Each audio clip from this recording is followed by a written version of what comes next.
Page number 106 shun hook. ఇది large final hook. Small final hook ఏమో ఏమవుతుందంటే N hook అవుతుంది, లార్జ్ ఫైనల్ హుక్ ఏమో షన్ హుక్ అవుతుంది. ఈ రెండు కొంచెం జాగ్రత్తగా ప్రాక్టీస్ చేయాలండి. స్మాల్ హుక్ ఏమో ఎన్ హుక్, లార్జ్ హుక్ ఏమో షన్ హుక్, అంతేనండి.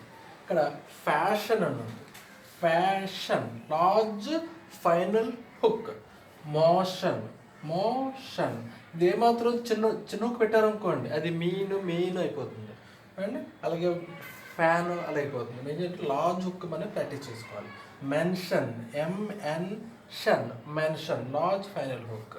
ఫ్యాషన్స్ ఈ షన్ హుక్ తర్వాత మళ్ళీ ఎస్ సర్కిల్ ఎస్ వస్తే సెంటెన్స్ ఎస్ అండ్ అయితే ఏం చేయాలంటే షన్ హుక్ తర్వాత ఆ హుక్కి ఎస్ సర్కిల్ అనేది యాడ్ చేసుకోవాలి.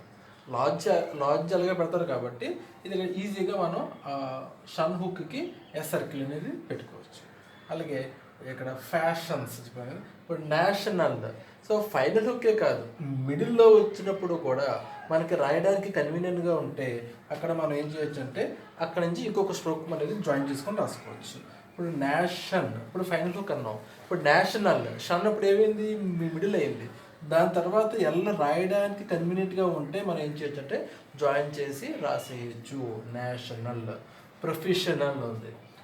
ప్రొఫెషనల్ అక్కడ తర్వాత జాయిన్ చేయడానికి ఈజీగా ఉంది కాబట్టి మనం ఏం చేస్తామంటే అక్కడ నుంచి ఇంకొక స్ట్రోక్ని జాయిన్ చేసుకొని మనం రాసేసుకుంటాం.